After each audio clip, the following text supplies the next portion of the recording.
Good morning. Am I clear on the back? Great.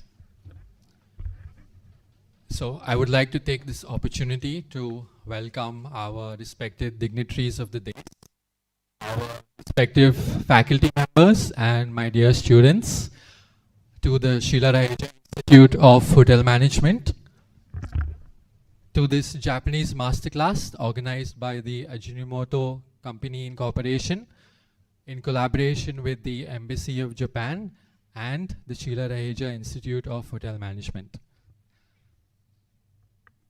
May I now request our respective principal, Mr. Conrad D'Souza, to deliver the welcome address.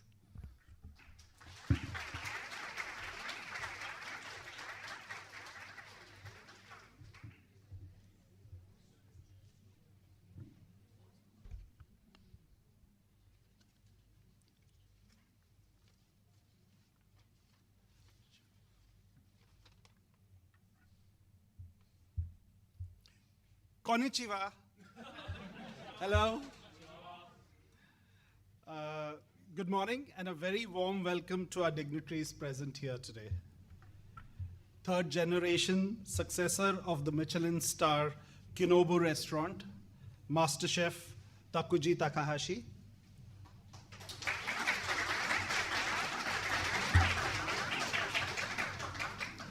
Executive Specialist at Ajinomoto Company Incorporation, Dr. Hiroya Kawasaki. And the esteemed dignitaries from Ajinomoto Company Incorporation. Our very own celebrity Indian chef, restaurateur, consultant, TV personality. He wears a lot of hats. Chef Ajay Chopra.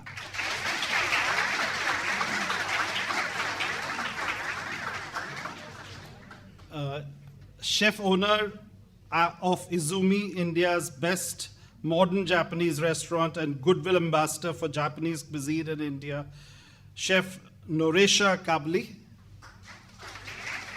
She will join us later. Former professor at the Department of Food Science and Nutrition at the University of Mysore and a renowned food scientist, Dr. Jamuna Prakash.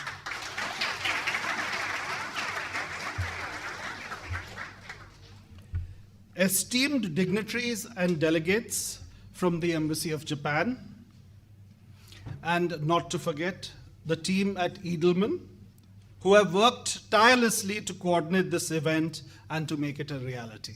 Thank you. As principal of Sheila Raheja Institute of Hotel Management, I am honored, and it is indeed my great pleasure to welcome you all today to experience an extraordinary masterclass on discovering umami. We are truly honored to have with us a master, an expert, and a true inspiration in this field, Master Chef Takuji Takahashi.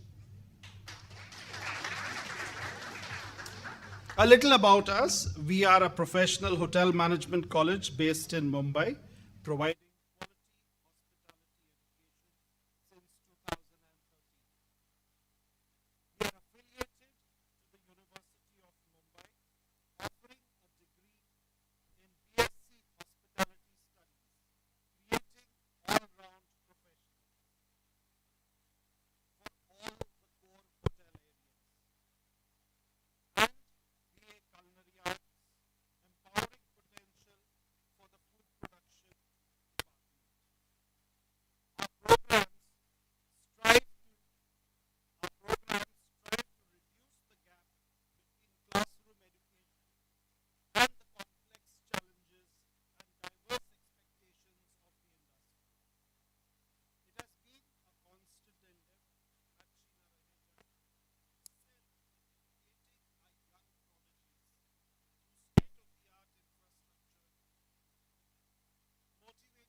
these efforts have not only raised our facilities to international standards, but also won us the recognition of being the best hospitality management institute in Mumbai.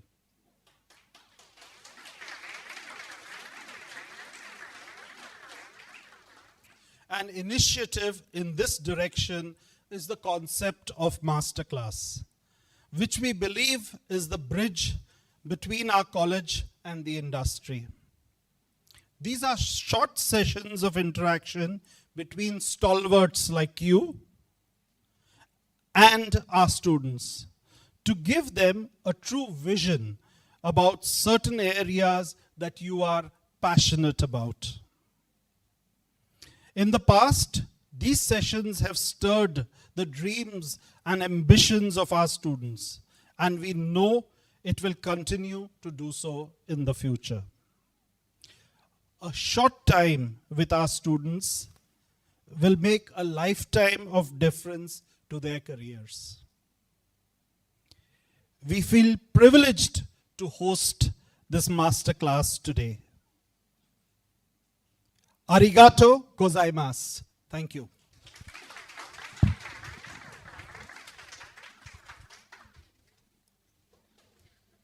May I now request our respective principal to facilitate our dignitaries.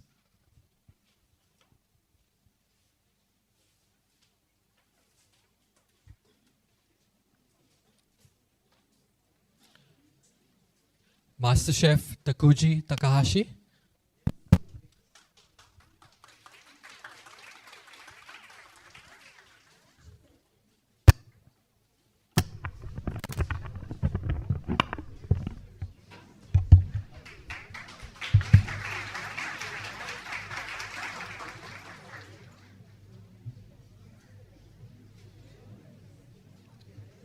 Dr. Hiroya Kawasaki.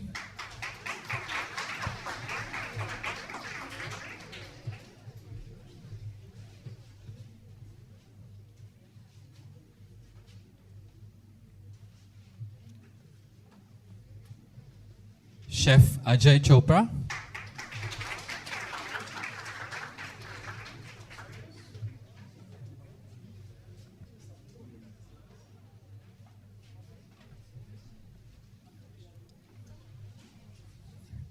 A representative from the Embassy of Japan.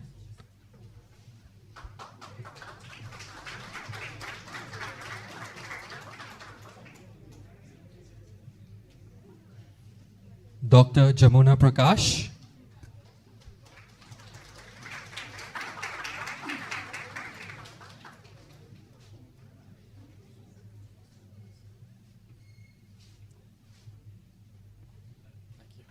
Thank you, sir.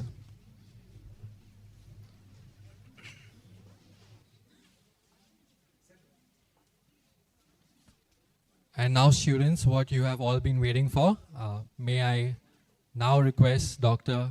Chef Ajay Chopra to take over the dais.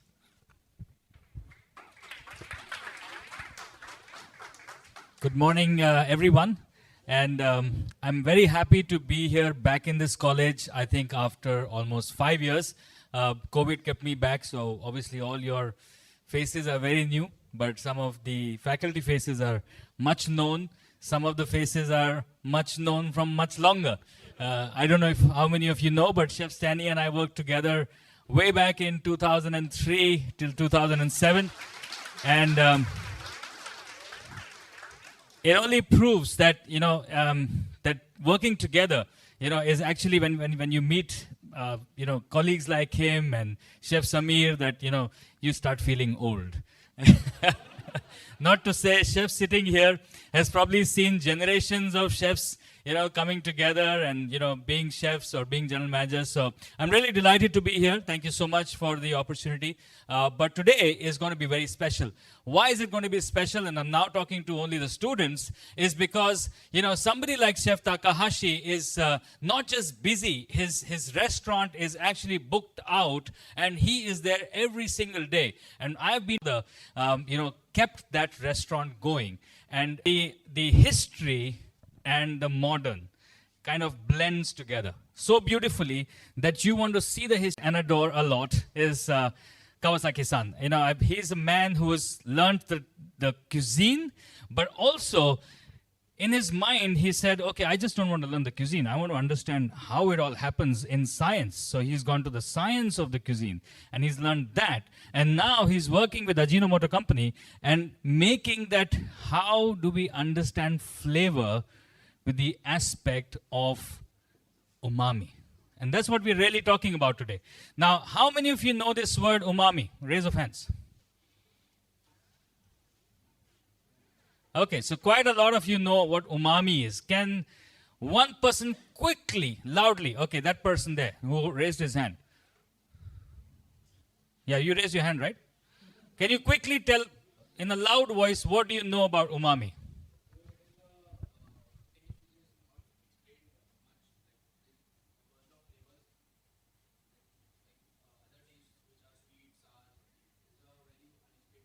Okay, very good. Anybody else wants to take this side? Yeah.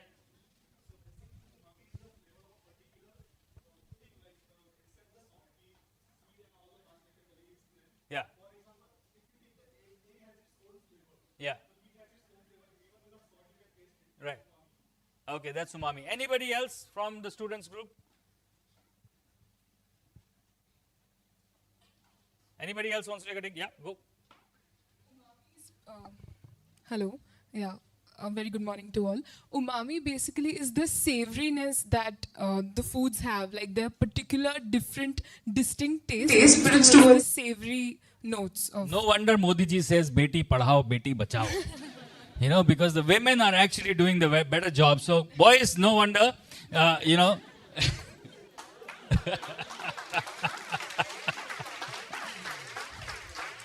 Okay, just for my Japanese friends, this joke meant that the women are more brainy than the men here. Okay, they correctly answered what umami is. But you know what? Umami is not just one line. Okay, umami is an in-depth understanding of flavor. And like, you know, she rightly said, the savory, okay, it's just one word to explain something. But that was Japan, who's saying savory or brothy or meaty. What does India say? How do we relate umami into our food? How do we understand umami? And that is why Chef Takahashi has come all the way from Japan to explain this to you, not just by speaking, but also by tasting. So after this session, we'll have a soup making session, which is the dashi, which is the core of Japanese cuisine. And from that, we will learn the umami. But also, we will have Kawasaki-san explaining us the science of umami. So hold your breath, and we're going to have all this lovely knowledge dispersed to you in the next few hours. So, Chef Takahashi, honor and pleasure to have you on the stage.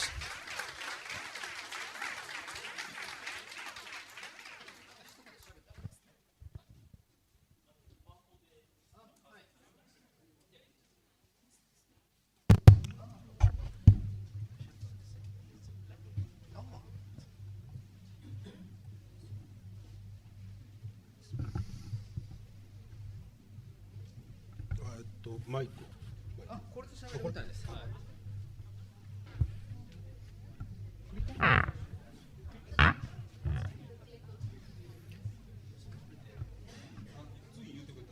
かりました。はい。ナマステ。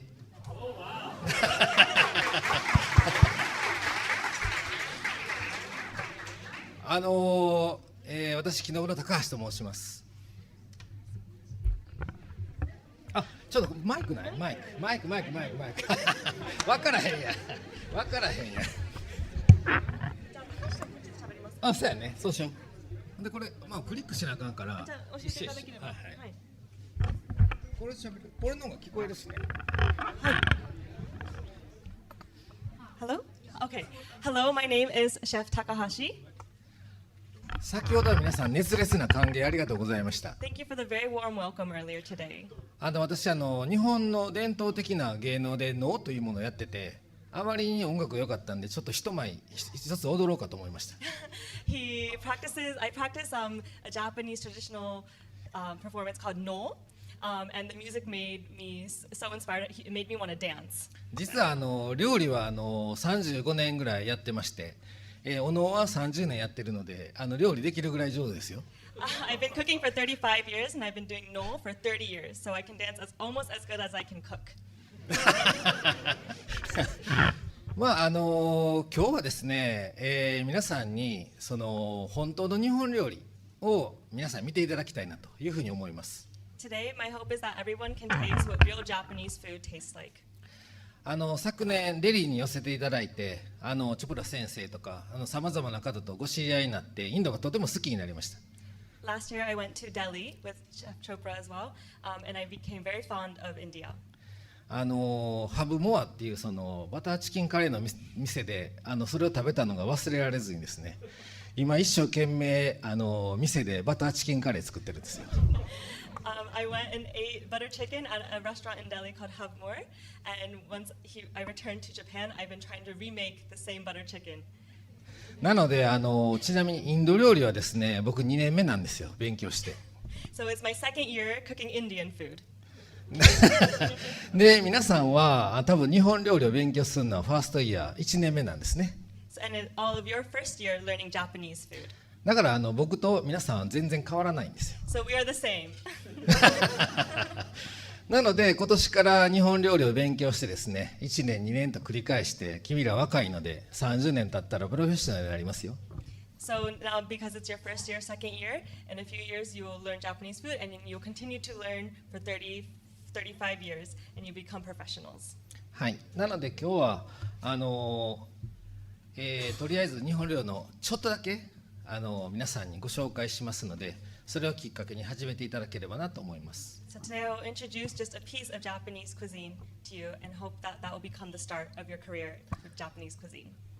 多分皆さんも僕の店予習されてるって校長先生からお聞きしましたので、あんまり多くは語りませんけども、 I heard that you have heard a lot about my restaurant from your principal, so I won't talk too much. ちょっとでも将来お金持ちになったら来てくれはるかわからんのでちょっと説明しておきます。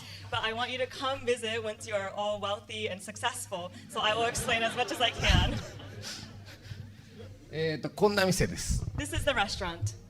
でなんていうの、どう言ったらいいのかな、何坪って言ったらいいかな、1000平米ちゃうな、1200平米ぐらい、平方メートル、 So about 1,200 square meters. だいたい200人ぐらい入ります。 It holds seats around 200 people.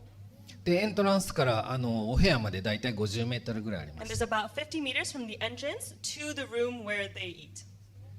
でこんな感じで全てがそのセパレート、プライベートルームになってます。 Every single room is a private room. こんな感じで、 This is a different room, こんな感じで、 something like this. ちょっとなんかお金貯めて来たくなったでしょ。 Does it not make you want to work hard, earn a lot of money, and come eat here? でまあ京都はこんなとこなんで、ついでにこういうところを見ながら来ていただいたらと思います。 So his restaurant is in Kyoto. This is Kyoto. So when you come to the restaurant, you can also see these different sites. なのでこういうその神社とかお寺さんの思想が料理にかなり多く投影されてます。 So the essence of these different temples and shrines are also incorporated into his food that he makes. で私の祖父です。 This is his grandfather. 私の父です。 This is his father. これ私です。 This is me.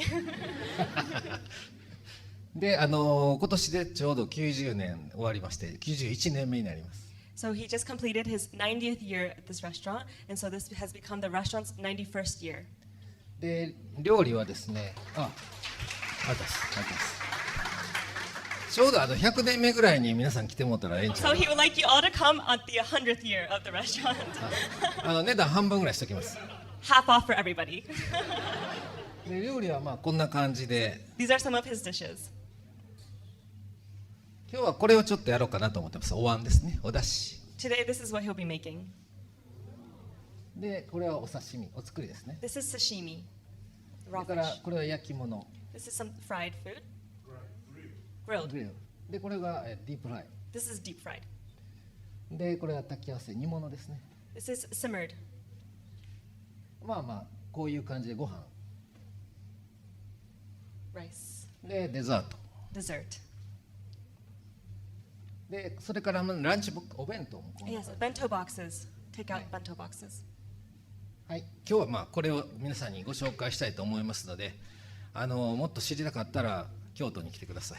Today I will be introducing this, so if you would like to know more, please come to Kyoto. どうぞお楽しみに。ありがとうございました。 Thank you, enjoy.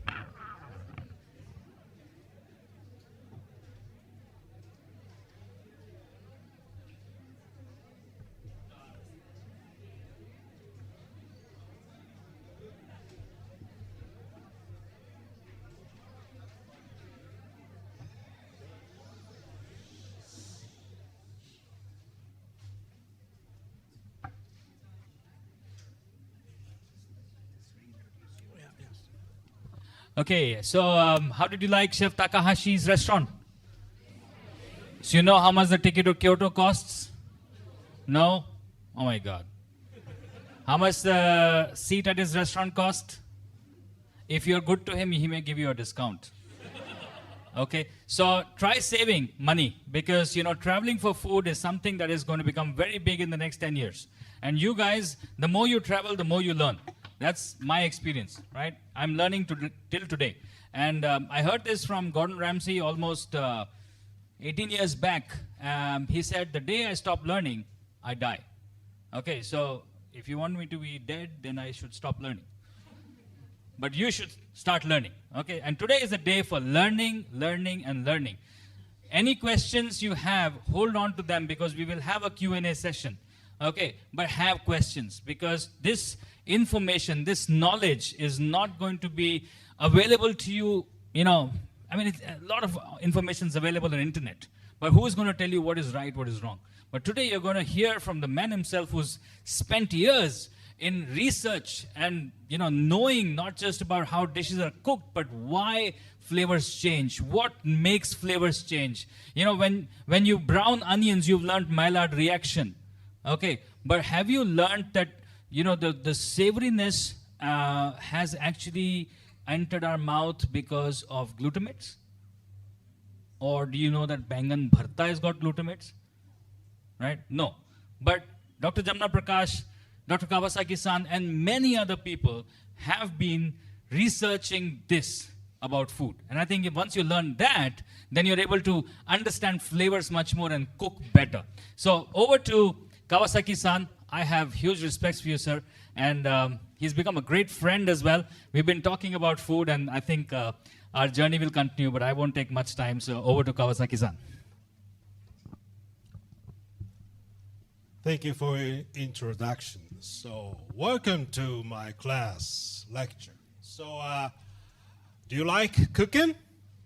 Okay, so before enjoyable cooking class, I have to have a lecture. Okay? So today, I don't have examination, but do not sleep, okay? So, how much do you know about the Japanese cuisine? Ramen, yakitori sushi, and so on. Those are part of Japanese cuisine, but just a small portion. Today, we will explain the core techniques and the concepts of Japanese cuisine. First, I will explain how to understand cooking. After that, we will continue with Chef Takahashi's talk. So, what is science? The fundamental concept of science is decomposition.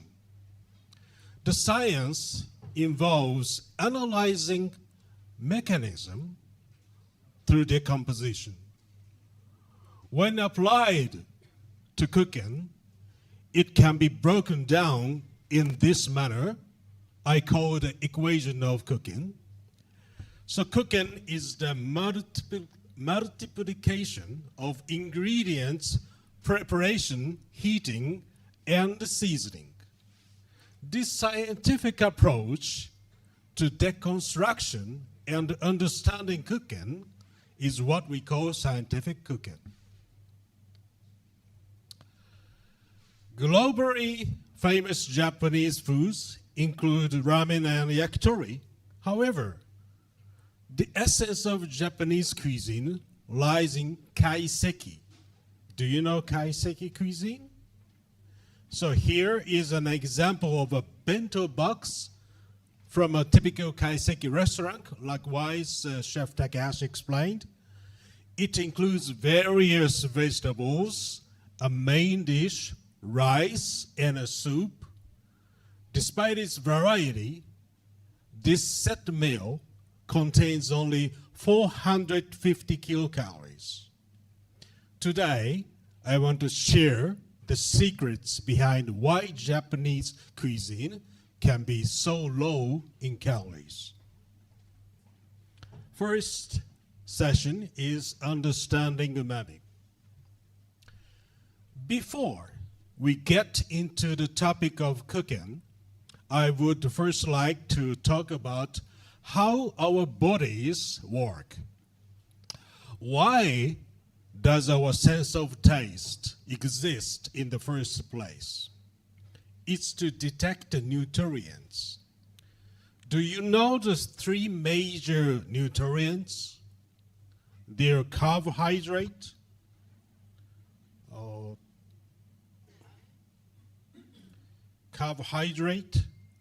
protein, fat. These are three major nutrients. Because we need these nutrients, we need to sense them, detect them. However, here lies a challenge. Carbohydrates, proteins, and fats have molecules too large to attach to receptors we have. Therefore, we sense their breakdown products. Carbohydrates break down into sugars. Sensing sugar means there are carbohydrates and thus energy in the food. This is sweet taste. Also, proteins break down into amino acids, for example, glutamic acid, with being a primary one, which we perceive as umami taste. Okay? So let's delve a bit further into proteins, amino acids. Proteins are components of our bodies, so we need them. Proteins are made up of 20 different amino acids in various combinations. For example, which amino acids make up proteins? The graph on the left shows the amino acid composition of fish protein, tuna, where glutamic acid is the most abundant. The graph on the right shows the same for chicken, again with glutamic acid as the most abundant amino acid. In other words, glutamic acid is the most abundant amino acid produced when proteins are broken down. Recognizing this amino acid means protein intake, which serves as a signal for protein. So glutamic acid taste is a signal of a protein. And umami is a sensation with its own receptor, and it's innate in all humans. Interestingly, when umami components are placed on a baby's tongue, the baby smiles, indicating that umami is a pleasant sensation from birth. So you can see the face like this, the sweet, sour, bitter, in a vegetable only soup only, And if added to umami taste, the baby smiles. This means the pleasant sensation from birth. And in fact, mother's milk naturally contains high level of glutamate.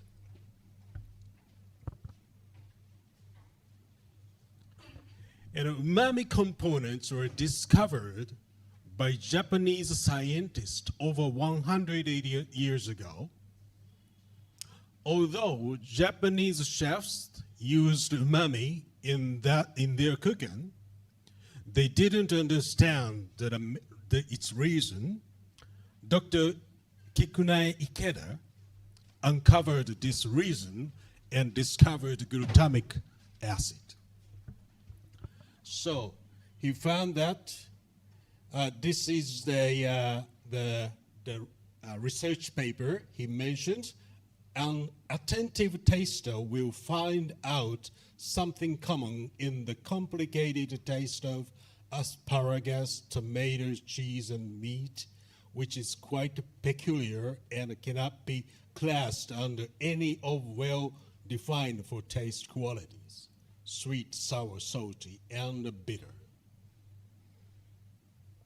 Well, let's talk about how our body senses taste and aroma. Anyway, I use the word flavor. Flavor is not the taste. Flavor equals taste plus smell. And normally, so someone said that umami flavor, but it's wrong. Umami is a taste. So please use the word umami taste. Do not use the umami flavor. And our tongue has taste receptors that respond to 5 types of taste like this. These receptors are located at the front, side, and the back of the tongue, as well as on the roof of the mouth, soft palate. All of these receptors exist in each of these locations, but contains taste tend to be perceived more easily in specific areas. Salty and sweet are more easily sensed front of the tongue, and sour along the side, and bitter and umami at the back. So please, you taste when you taste the dashi, you can feel the umami taste the back of the tongue. Each of these receptors binds to the taste components that match them. In other words, the salty receptors bind to salt, and the umami receptors bind to umami components. These taste components are water soluble. Please remember the taste components are water soluble, only water soluble. Do not solve into oil, okay? When the taste components binds the taste receptor, that information is transmitted as an electrical signal through the gustatory nerves reach to the brain. And aroma. Aroma is detected by about 400 types of olfactory receptors located in the upper part of the nasal cavity, allowing humans to perceive around 10,000 different scents. Aroma components dissolved well in oil and fat, and often volatile. When aroma components bind to the olfactory receptors, that information is transmitted as an electrical signal through the olfactory nerves and reached to the brain. When we use the word flavor, it refers to the sensation we experienced when we perceived both taste and aroma at the same time. For example, when we talk about the flavor of strawberry, it means we are sensing both the sweet and sour taste of the strawberry and its aroma together.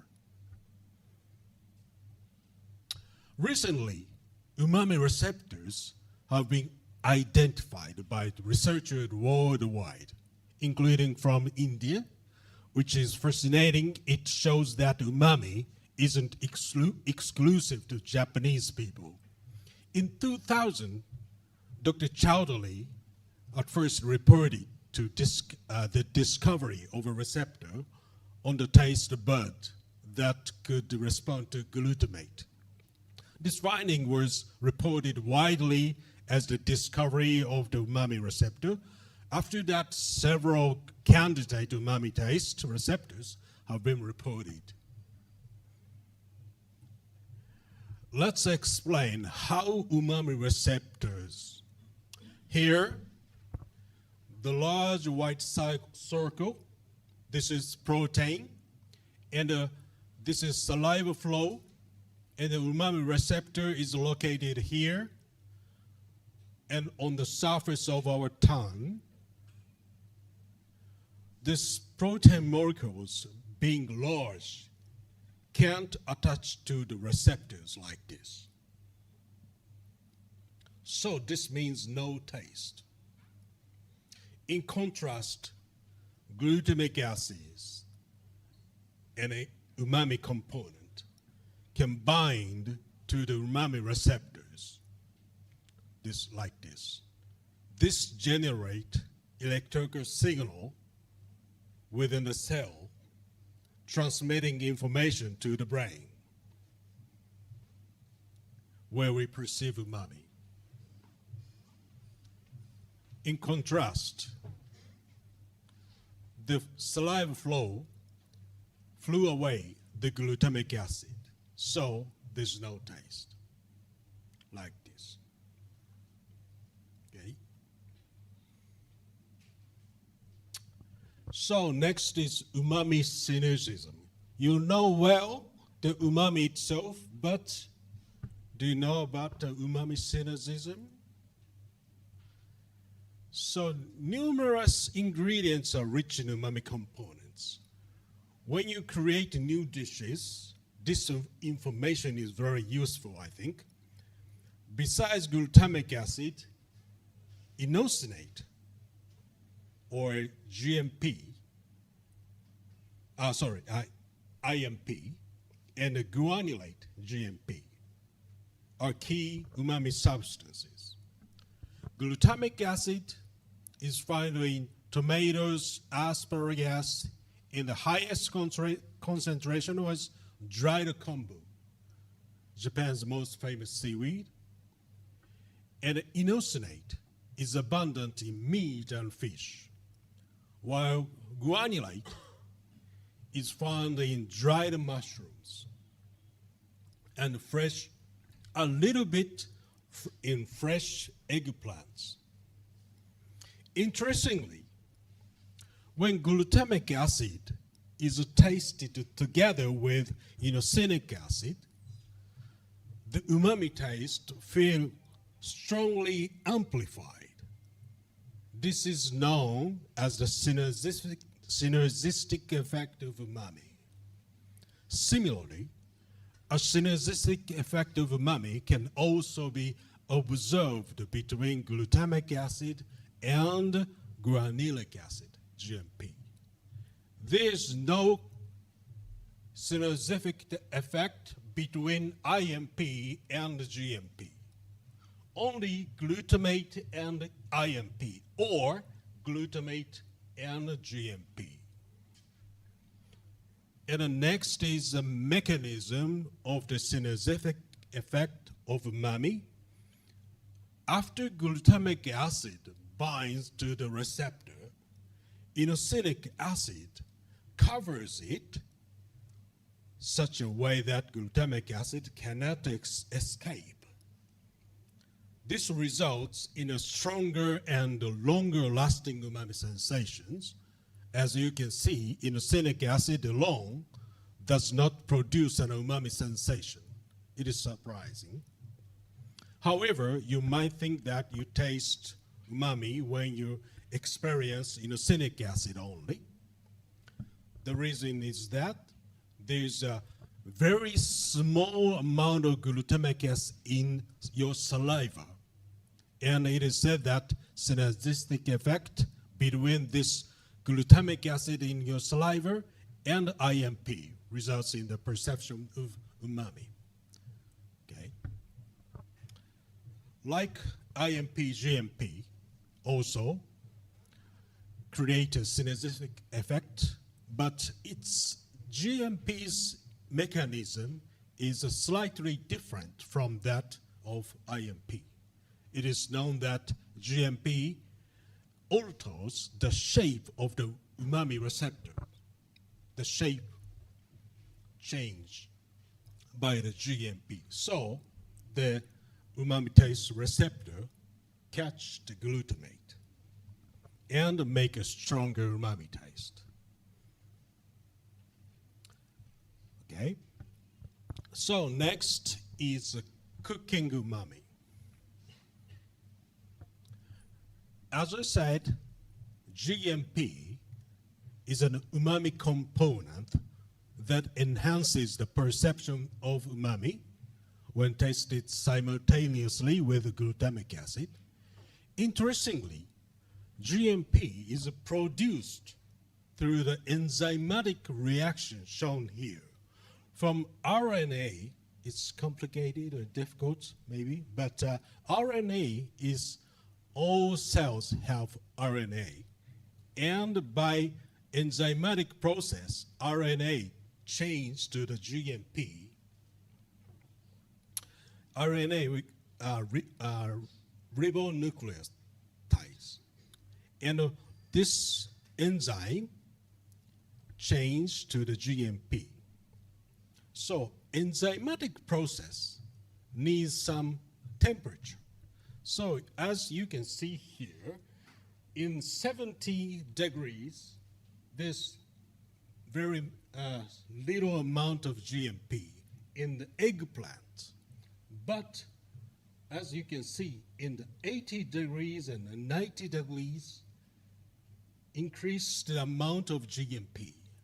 So I can say that the temperature and the time is very important to generate the GMP when you cook it, okay? So this is steamed. So you can steam convection oven up there, down there. So anyway, but this study used steam. But if you fry, grilled in this temperature, you can generate lots of GMP. Okay. And eggplants is all. I know eggplant is used in your Indian cuisine, and please remind you use the tomatoes. So tomatoes contains a lot of glutamate. So the glutamic acid from the tomato, and you mix the eggplant's GMP, so you can make a big generation of umami taste. Okay? I think this is a kind of a secret of your Indian cuisine secret.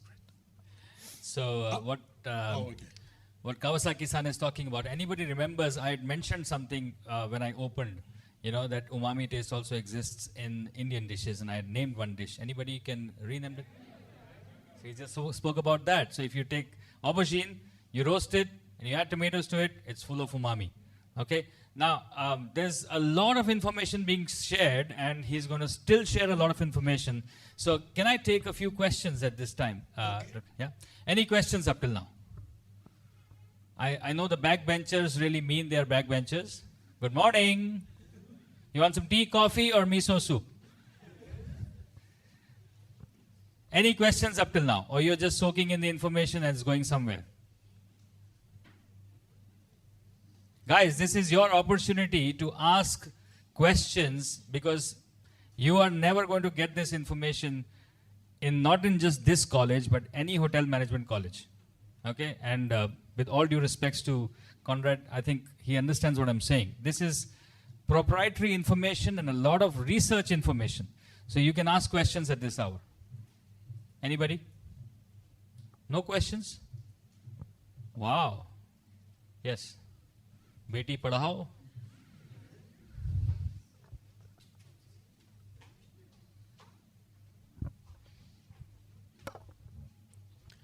Very good morning, sir. There's a lot of stigma around the usage of MSG in India. Like we're told. Yeah, we've always been told that it's unhealthy or like it's always to be used in a certain amount. So how do you think we should change that narrative, like in terms of young chefs? Or how should we create the awareness that it's actually not unhealthy and it's good to use it in our cooking? Thank you. So regarding MSG, I have representation after this. So please ask again after my presentation, okay? Regarding MSG. Yeah, that's what I said. You're a little early because we're going to get there. Today is all about knowing umami and also MSG. So he is reached at the glutamate level right now. So we are decoding MSG, which is monosodium glutamate. Okay? Any other questions? Yes. Loud. Just go for it.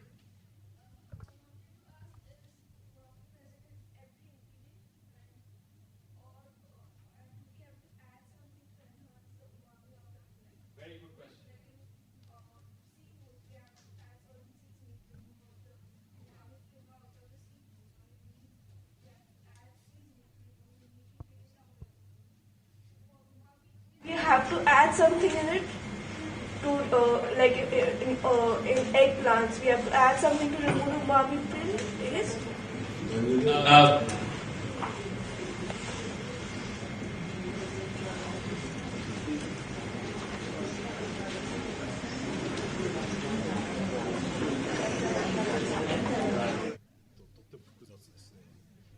It depends on the ingredients.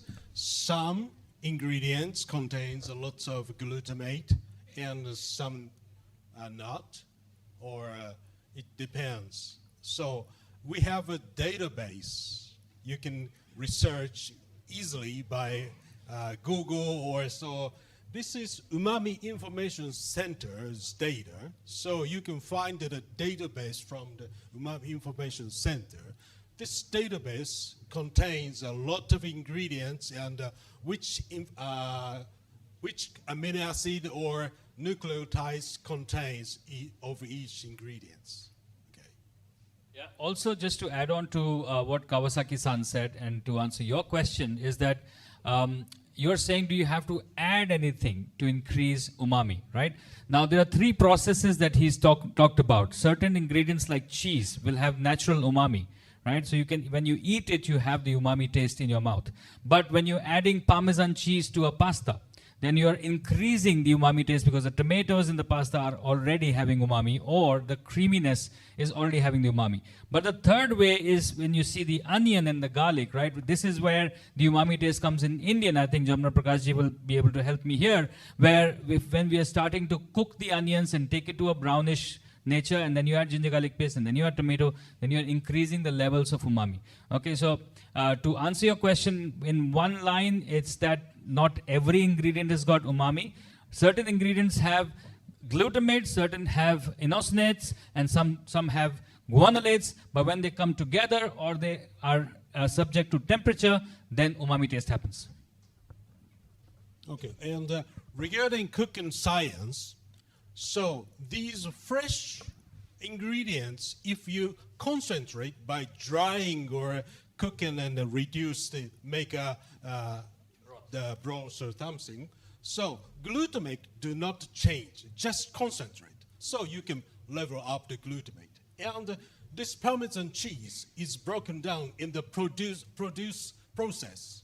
So the cheese comes from the milk. So milk contains a protein, milk protein. So milk protein broken down by the enzyme, so make it a great amount of umami, glutamate.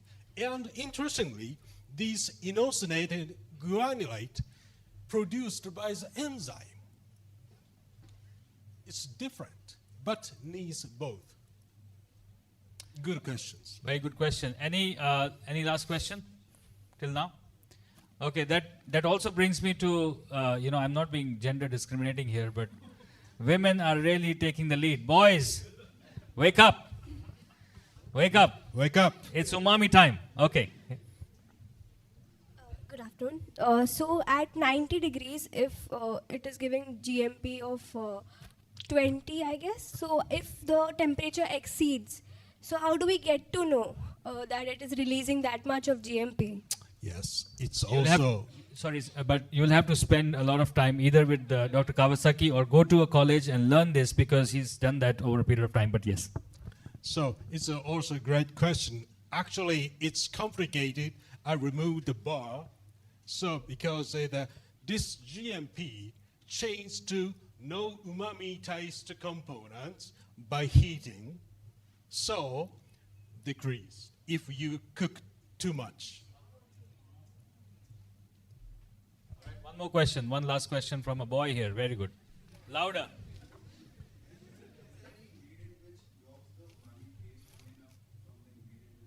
Like if you take plant, it has the umami taste. Is there any ingredient which we add on the eggplant, Bengal bhatta, if we add something in it and it blocks the umami taste? Very good question.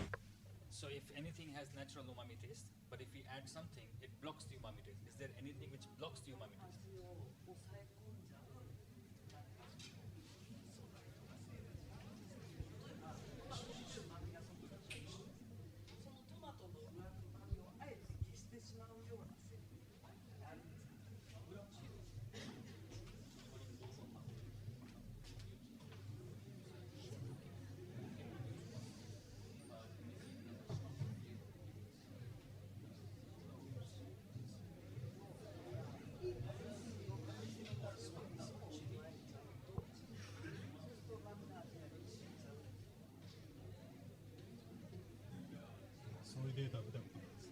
I have never seen that study, so I think it's a new study.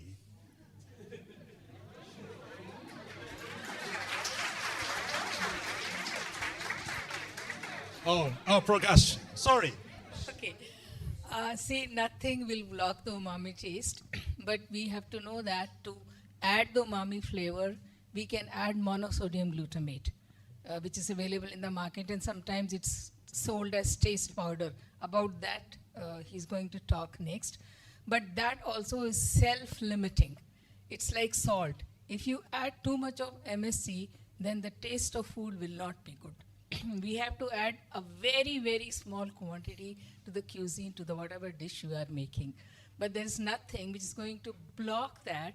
But in case it is too much, then it might result in what we call off flavor. It will not be delicious anymore.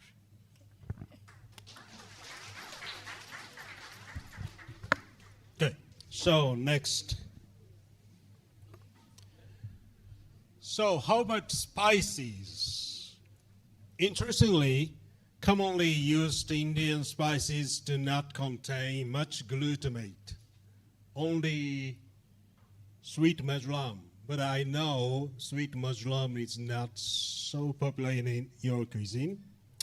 However, very interesting, cumin and turmeric contains significant amount of inocenated guanylate. So Indian cuisine, tomatoes, which are rich in glutamic acid, I said, and are often used together with these spices, aren't they? So the combination of glutamic acid with inocenate or guanylate creates a synergistic effect, umami effect, resulting in dishes with a strong umami taste. I was surprised to learn this, and I have thought that the Indian cuisine did not rely on umami, but you already used by using turmeric and cumin, a lot of, I think. So next is dashi. Japanese cuisine is deeply intertwined with the country's religious traditions, particularly Shinto and Buddhism, which have significantly influenced the philosophy, cooking method, and the ingredient choices in Japanese culinary culture. Shinto, with its belief that Shinto with its belief that deities,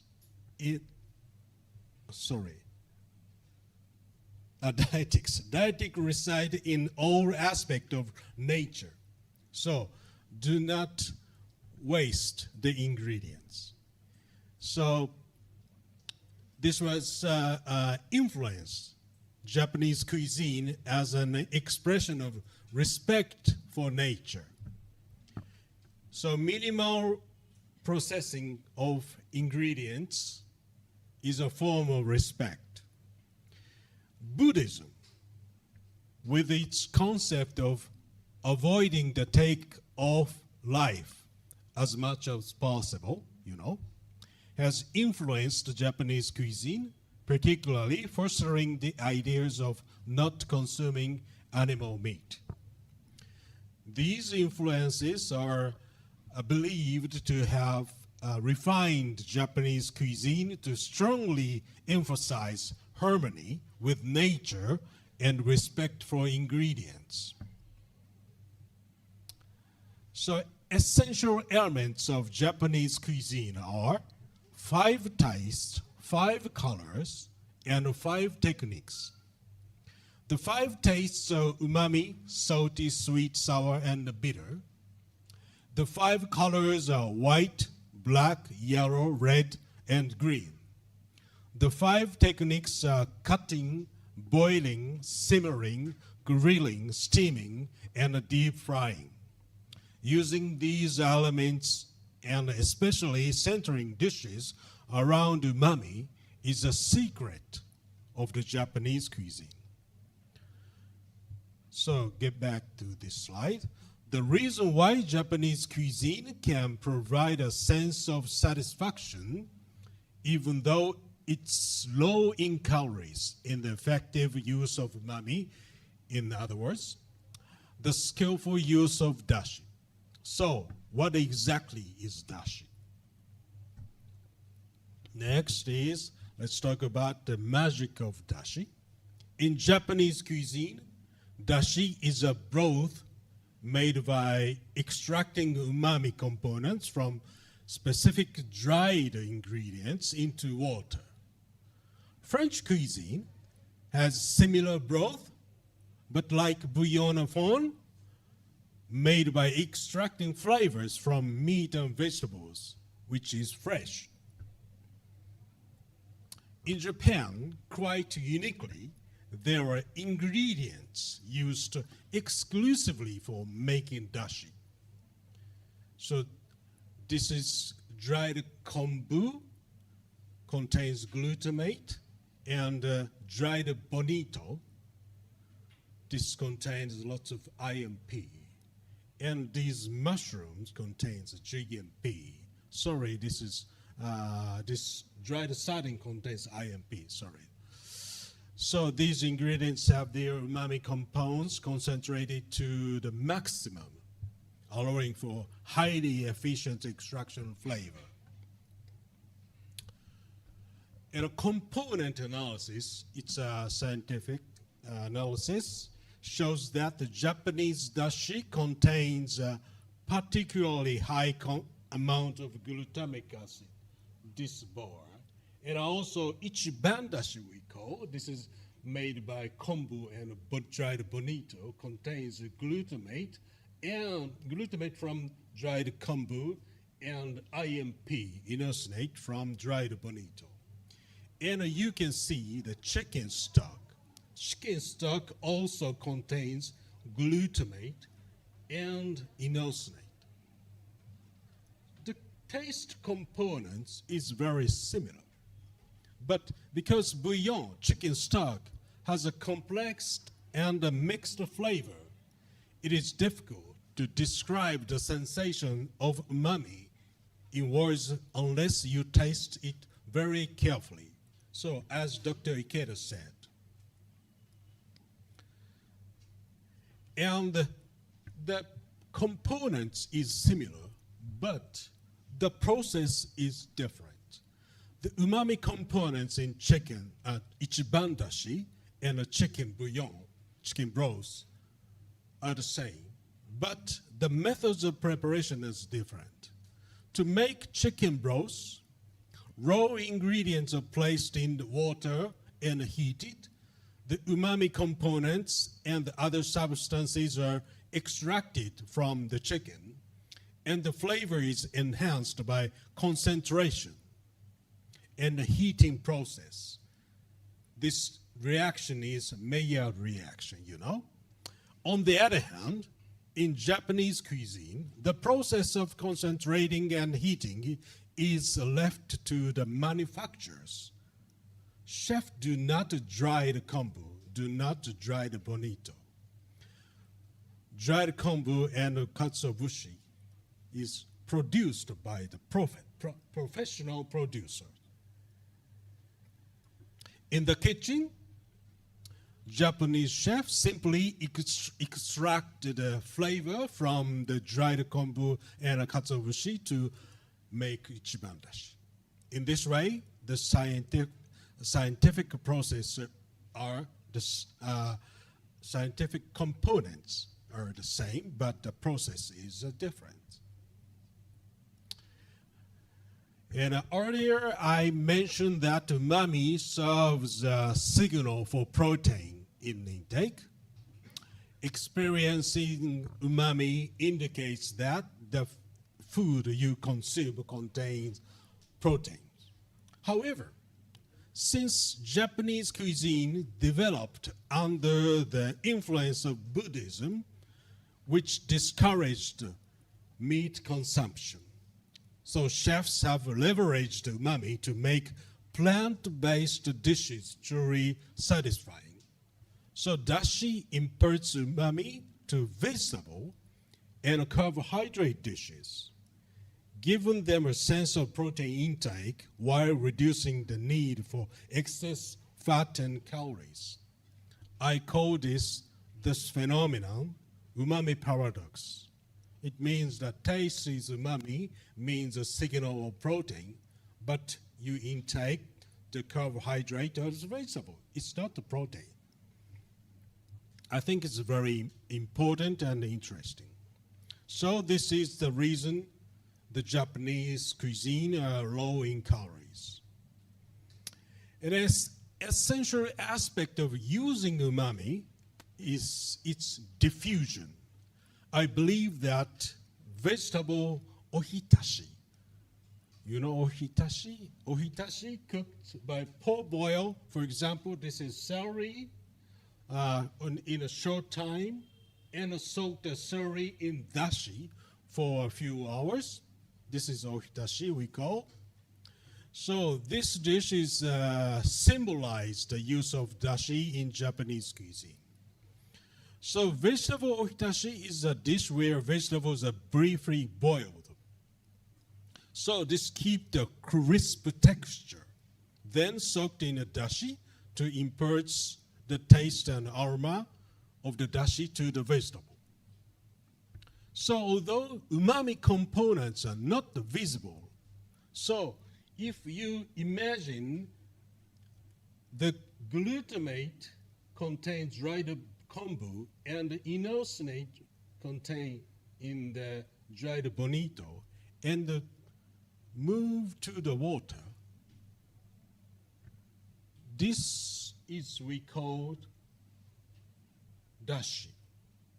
And these umami components transfer to the celery.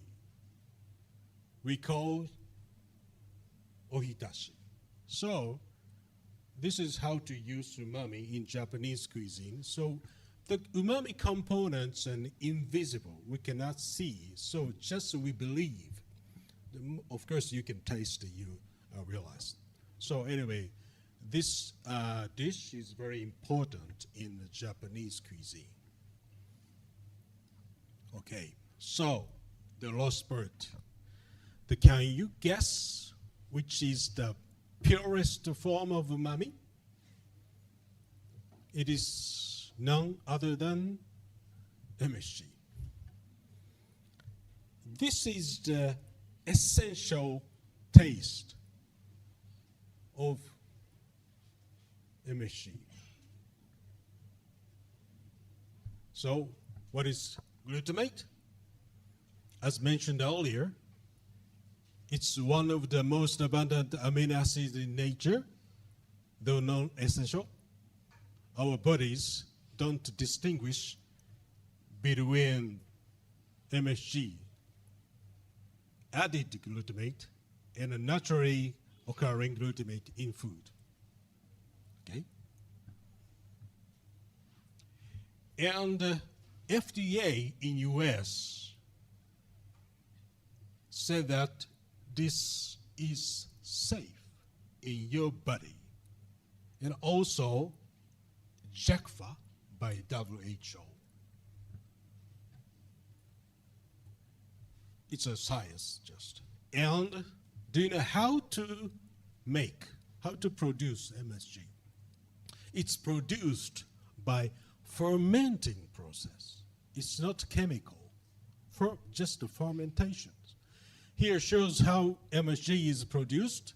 MSG is made from various raw materials such as cornstarch, sugarcane, cassava starch. Different regions have different raw materials. The ingredients used vary depending on what crops can be grown in that region. MSG can be made from any of these. The sugar from these raw materials is eaten by the glutamic bacteria, and glutamic acid is produced. Additionally, MSG can be used to reduce salt content. When considering this, it is important to think about the amount of sodium ions contains in salt. The proportion of sodium ions, Na, in salt molecules is higher than that in MSG molecules. So, for the same weight of sodium chloride and MSG, MSG contains fewer sodium ions. MSG has 27% less sodium, or said in different way, 2/3 less sodium than salt.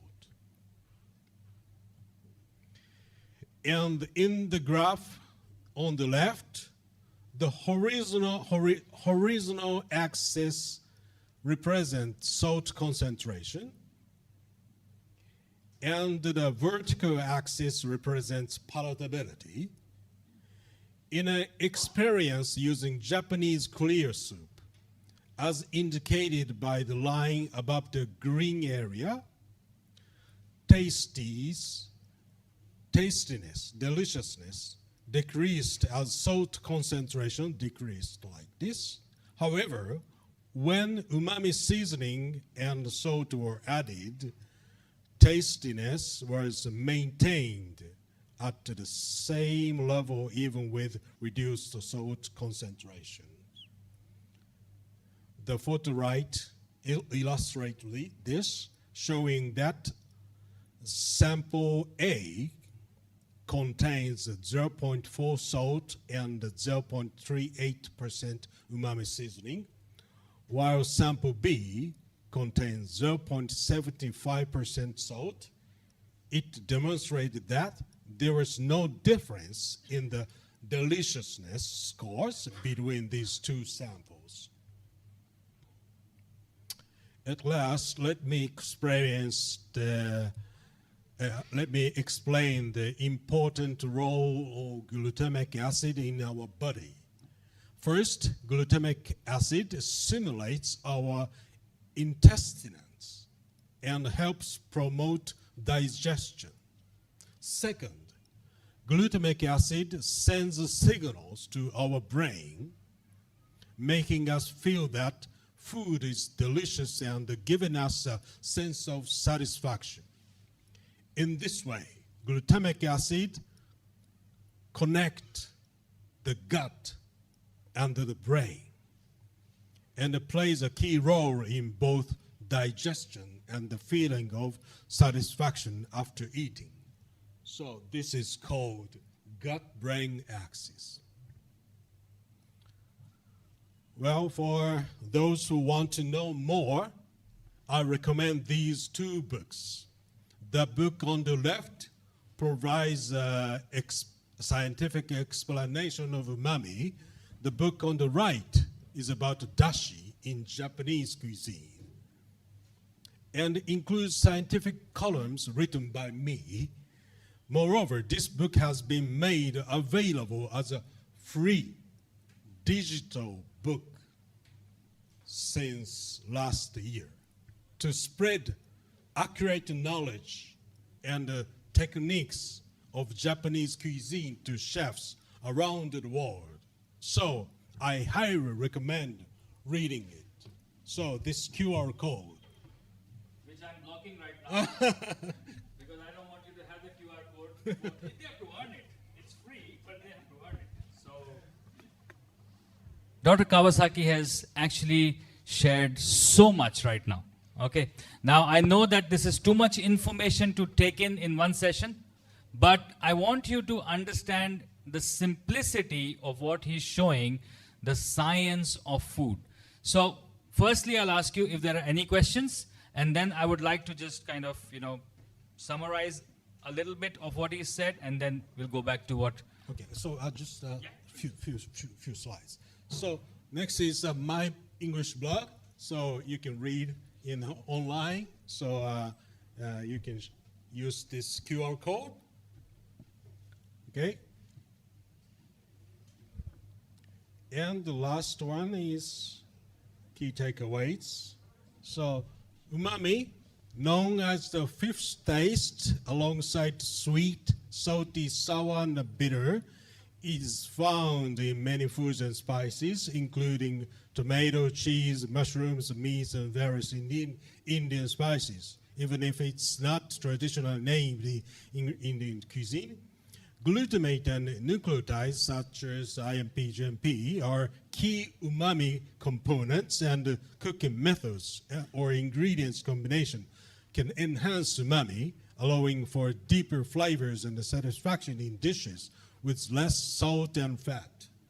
The MSG produced by fermentation and identical to natural glutamate can help reduce sodium intake while maintaining deliciousness. And using umami-rich ingredients and seasonings supports healthier, more creative, and sustainable cooking, maximizes the use of vegetables and plant-based foods, and complements that rich flavors of Indian spices. Dhanyawad.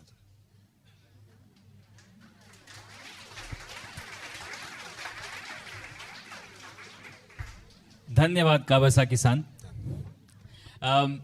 Now, before you ask questions, okay, any two people, one from here and one from here, and preferably be boys. Okay. Do you want to summarize what Dr. Kawasaki has just taught? Anybody? Okay, let me ask the question again. Can you tell us what have you understood in today's session? Come on, courage.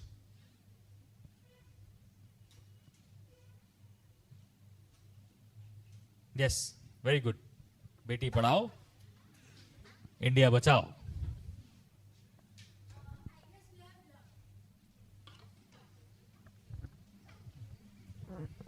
We have learned a lot more about our how umami also comes into our own Indian cuisine. We did not know it's such a common flavor in our culture and in our food, and it was really good to know that it is used in our food as well. And we got to know how MSG works and how we can include it in our cooking and enhance our dishes more.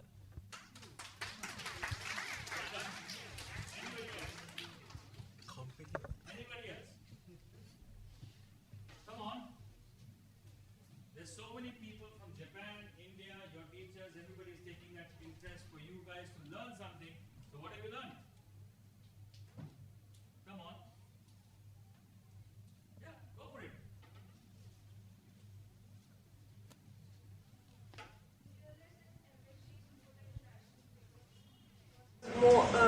Over the years, we have learned MSG is a chemical which harms our body. We realize it's very natural and it's like and umami is more like a natural flavor which enhances the taste. Umami is always Taste. Umami is a taste, not umami is we always consider umami in Chinese cuisine or Japanese cuisine or anything like a soya sauce or something. But more than tomatoes are always considered as a savory product which we consume in our daily Indian cuisine. So we learned that there are many ingredients they have rich in umami which we didn't realize that we can use in our cuisine, and we could enhance the flavor in our more Indian cuisine and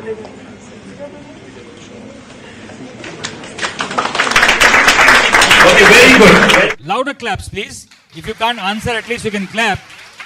Now, you are being passed around with some soup. Okay, do not taste it as yet. Okay, we want to talk about it, and then you taste it so you can understand. But very quickly, I would like to summarize what I would like to summarize. Okay, guys, you have to take the soup with your hands, not with your eyes and your full body. Okay, just take the soup quietly and listen to me. Okay, the time is short. So summarizing, we had a question here from somewhere that is MSG safe? Okay. Now, if we now rewind the entire session of this last 45 minutes and try and understand, we understand, like you said, that umami as a flavor, right? But umami is a taste.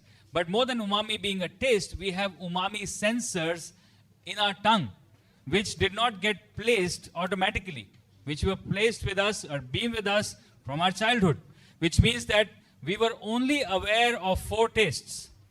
Okay? Sweet, salty, bitter, and sour. Now, the 5th taste is the umami taste, okay? Which we understand, but we have not been able to stamp it as the Japanese have done it about 100 years ago. Dr. Ikeda was instrumental in finding that and naming it as umami. But if you put that context with Indian food, okay, anything which is swadisht, okay, anything which leaves a rolling taste in your mouth and wants to have more, which is a craving taste, has definitely got umami. So just to simplify, how do you identify umami in any dish is that when you have anything, you have a spoonful of it, okay, and your mouth is full, rounded with that flavor, you're salivating and you want the next spoon of that. That doesn't happen with every dish, does it? Okay? No, it doesn't, right? So that is your umami sensors being activated in your mouth, okay? Now, if umami is such a delicious flavor, why don't we have it in everything? And that is the reason why monosodium glutamate which is not a chemical, it's a chemical name, okay? It's almost like, what do you flavor your biryani with? Or curry with? What's the basic? Salt, right? Or what I said, let's put some NaCl. How will it sound? Sound very scientific, very chemical, right? Now that is the reason. Okay, how else can you explain MSG? You can't. It's monosodium glutamate. What is salt? Sodium chloride. Do you find a similarity here? What is it? Sodium. What is it required in the body for?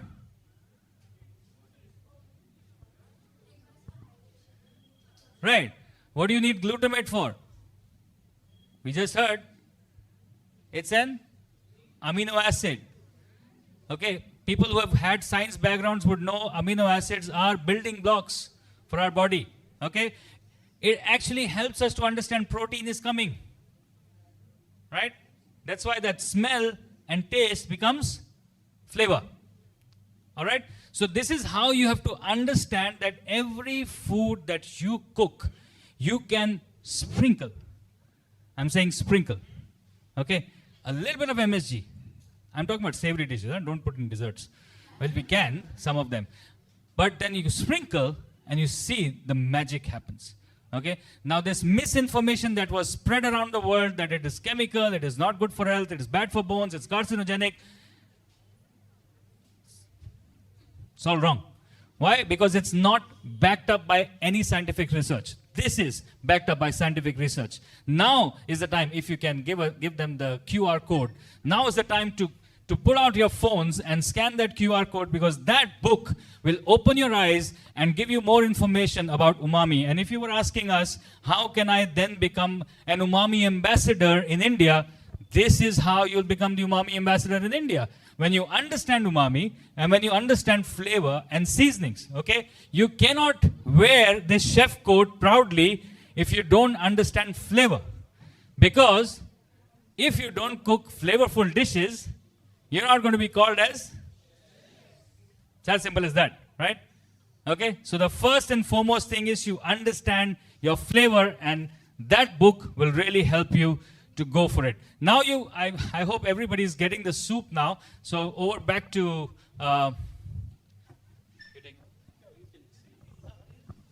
okay, let me introduce, since I'm doing the introductions for everyone. This is my dear friend, okay, Obara-san. He works for the Ajinomoto company. He's very passionate, and he's going to talk about the soup that we're going to have. So hello everyone, my name is Obata. I'm from Tokyo. I think everyone got a cup of the miso soup. Is there anybody who doesn't have? Raise your hand, please. You got it? Okay. So please experience the umami taste. First, please just taste the miso soup. Miso soup is made from soybean, so it's good for vegetarian people. So please don't be worry about it. So could you please try half of your soup? How is it? Did you feel something? Did you taste half of it? Okay. Then, please experience the umami. I think everybody has a small panda bottle with Ajinomoto. So, put 2 or 3 shots of Ajinomoto in your miso soup, and please give me your experience.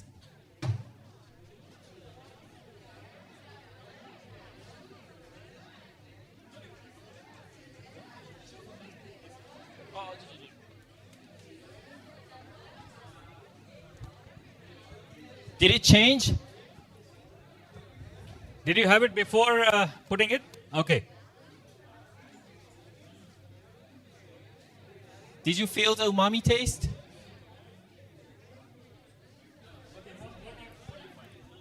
Silence everyone, please. It's still like, it has got some flavor, but it's still like bland. It's not something very, I haven't added this yet. So you add it and then you tell us the taste.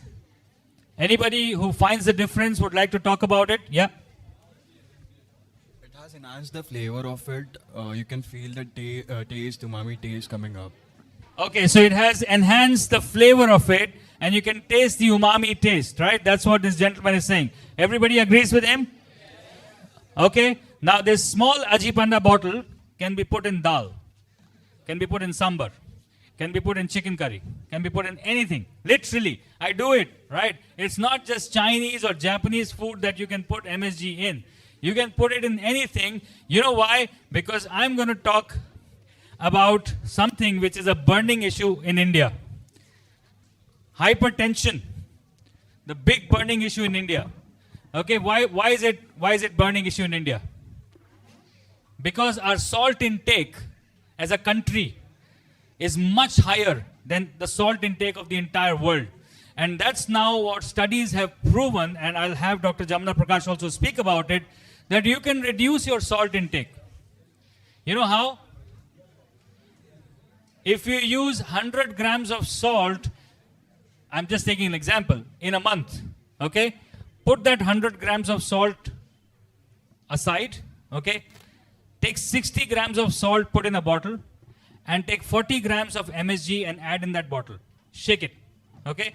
And whenever you're seasoning your food, you season with that. What it will do is, it will reduce the amount of sodium that is going in your body. All right? And which means that the flavor will not go down. It will still be delicious / swadisht / oishi, which is Japanese for delicious. Okay? And that is what you're really looking for. Food to be delicious.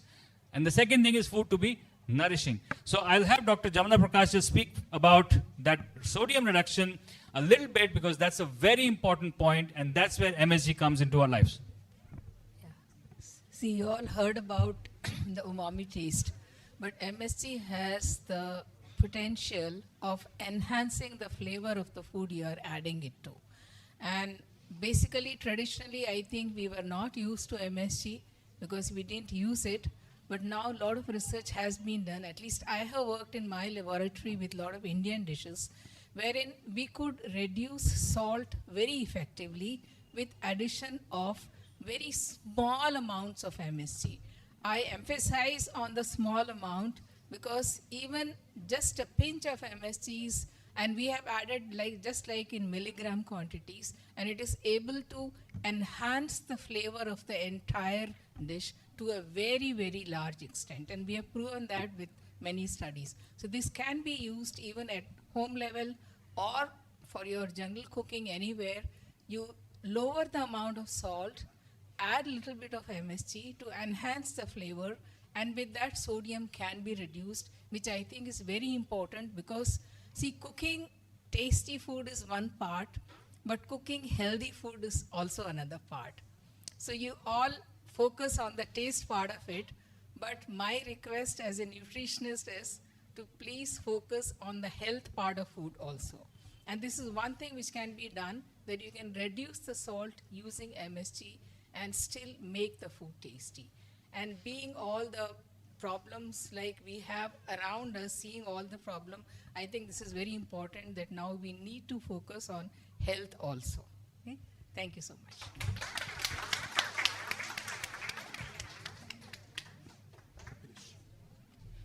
All right. Any final questions? Because we're going to wrap this up, and we'll have somebody, from the Embassy of Japan to close this event, but close this session. But any questions before we go there? Any final questions? Yeah.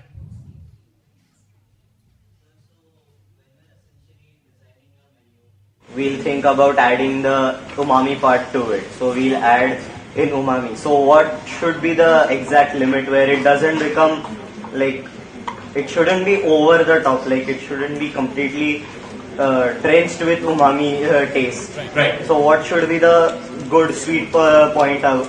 Right. So I will redirect the question back to you. Okay. Now, if I'm making a new dish, or if you are making a new dish, or if both of us are making a new dish, and we don't know the quantity of salt, for example, how will you do it? Little by little, taste little by little. Okay. It doesn't go exactly with bakery products because bakery is a recipe. But for savory products, this is what we do. And the same thing is here. Now the thing is that your taste receptors will actually tell you that it's too much, right? You're getting too much umami flavor. That's not good. So your taste of salt and your taste of umami will tell you, this is good. Okay? So that's the way to identify. But certain recipes come with addition of MSG already. Like Dr. Jamana Prakash has actually written a book about how to use MSG in daily life. So you can catch hold of a book like that and know it already that, in this recipe, I can add this much. Okay? Good. Any others? Any other questions? Yeah. Suddenly the boys have woken up after the miso soup, I think. Sir, if by chance we have put too much of MSG into it, so how can we reduce? Like with salt, we can add a little bit of water, reduce it. ऐसा क्यों होता है कि लड़के गलती करते हैं फिर गलती सुधारते हैं? क्यों? Okay, I'm just kidding.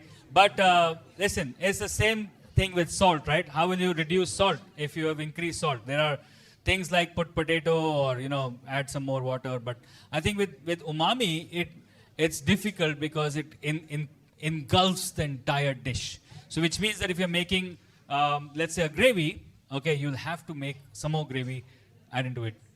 That's the only way, because no other way can reduce the amount of umami which you have probably put into that, right? Great. Any last question? Yes, last question. All boys again, well done.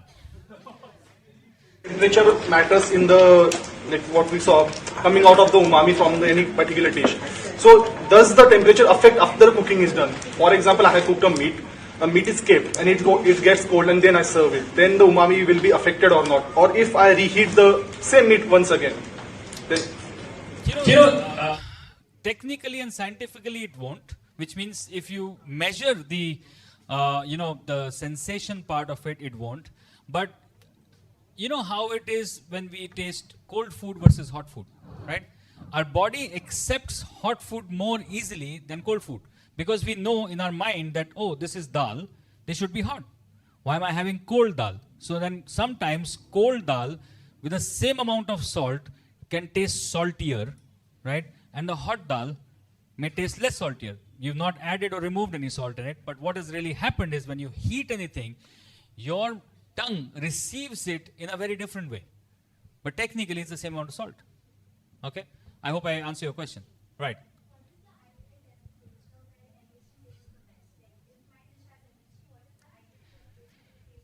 So what Dr. Can I add? Yes. So the receptor of the umami.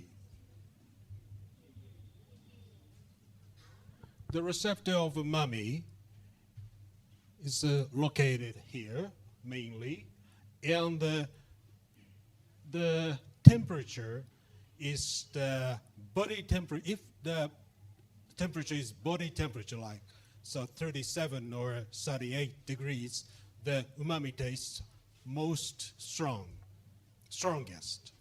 But normally the temperature, the body temperature, is not suitable to the dishes. So if the over 60 degrees, it's hot, the umami taste is reduced. And the lower taste also reduced. But it depends. Also, if you look back to his previous slide where he was talking about the temperature, he was actually talking about the inosolates and the guanolates, right? That actually vary with temperatures, right? So if you are, let's say, roasting a potato or a brinjal, okay, and if you over roast it, which means it's burnt, right, the flavor is going to be different. Whilst the correct charring will just remove the skin, and the inside of the brinjal is going to be very flavorful. Okay? Great. So thank you so much for hearing, and now I would like to invite Hayase-san, who is from the Consulate General of Japan, to give us a closing note.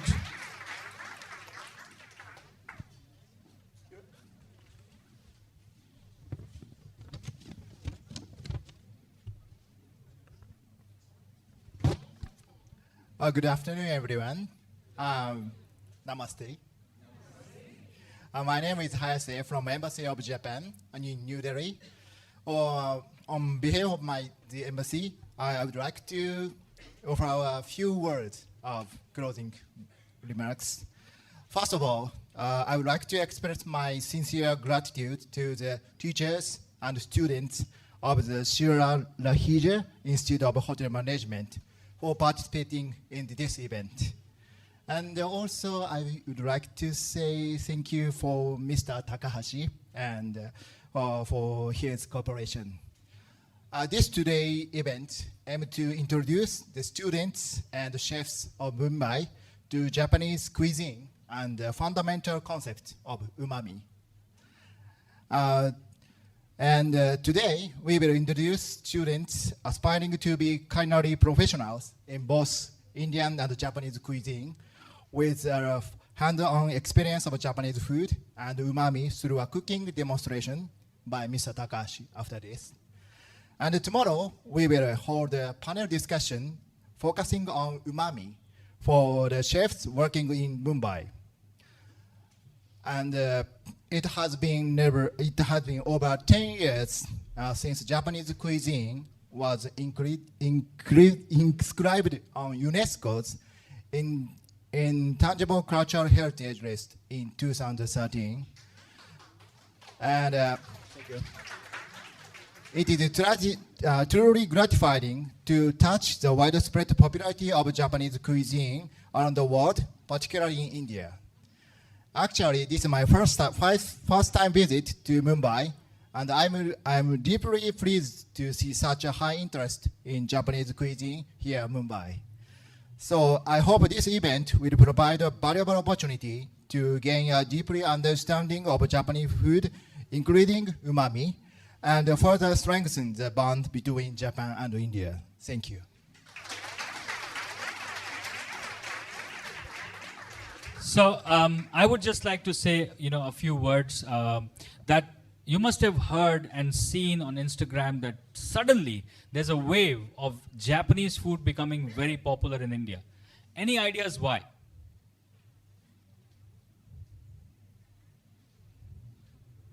No? Okay. It's because of umami, right? And today we've learned not just the word umami, but what it means and how it affects your cuisine, your food, okay? So every time we're going to talk about umami, we're not going to talk about umami like umami. How are we going to talk about umami? Umami! Okay, and we're going to have this smile. So because umami brings a smile, you saw the baby? Yeah? You saw the baby? So every time you say umami, you say umami. Okay, so now we're going to have a picture, a selfie. Okay, everybody like this. Okay, and my phone's coming out.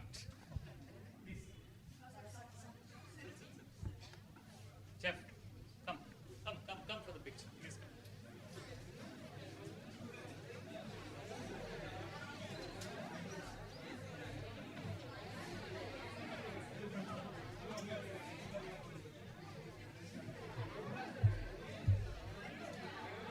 Okay, one more.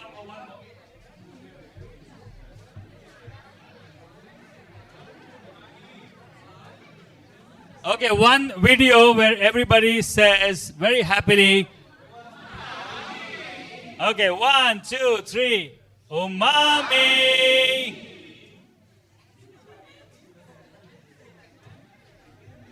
Once more. Okay, great. So I hope you all enjoyed the session.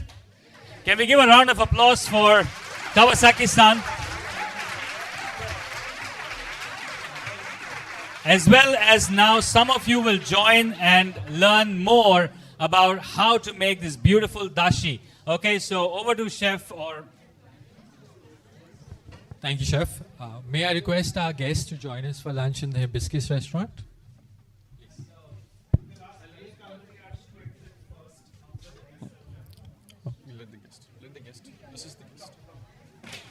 I request culinary arts students to please queue up quickly. Chef Samir will take you to Rainbow. You got 15 minutes to eat and then the session starts quickly. So first the culinary arts students quickly.